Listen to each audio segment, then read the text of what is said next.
Okay, 3 minuto na naman ang nakalipas at ito, impisahan na naman natin ang bagong segment ng DZWB, ang bangon na kabataan, usong-usong pa ba?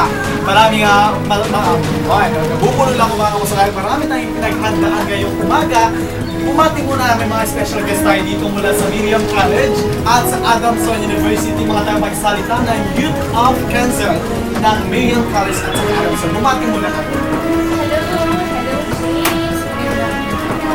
Kasi ako nandito ko sa inyong programa for the first time. Magandang umaga sa iyo, James Aban. Okay, mga kapuso, pabor ba kayo sa premarital sex na tinatawag? Alam niyo naman kung gaano calibrated ang mga teenagers sa ngayon, hindi ba? Sa inyo ba sa Miriam College, di ba puro exclusive girl kayo, no? Ito po ba yung pabor kayo sa premarital sex? Well, James, ang sabi ko dyan ay bilang mga isang institusyon na punong-puno ng kababaihan, hindi kami approve, hindi kami uma-approve sa premarital sex. Bakit naman, Miss Julian? Because we believe in the sanctity of marriage, you know? Importante na ang iyong virginity, ang iyong may bibigay sa asawa mo.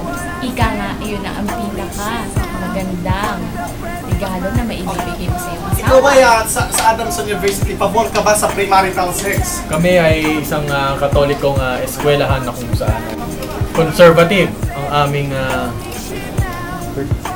ang aming eskwelahan. Pero pabor ako. Usapang premarital sex, ito sa third sex ba okay sa inyo ang end-to-end relationship at saka lesbian to lesbian relationship? Pabor ako sa premarital. Okay, in 1 second, in 50 seconds, what can you say about premarital at gay sex? Ako hindi. Sa gay marriage. Natatawa ako doon, tsaka sa pantomime religion. Ay, pansamantala muna natin itigil ang ating programa dahil may flash report mula kay Mike Enriquez. Pork barrel ng mga senador at kongresista buong ibibigay ayon sa DBM Secretary Butch Abad ni Mike Enriquez. Pasok! So, ano masasabi mo ngayon about premarital sex? Panghuling bigkas about premarital sex. Ay, ang premarital sex ay hindi maganda.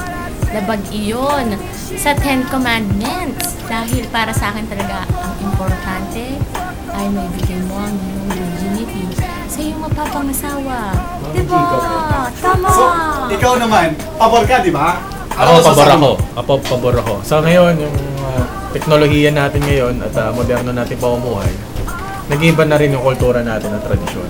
Kaya pabor ako, mga kapuso. Wait lang, meron pa akong idadagdag. I have an argument.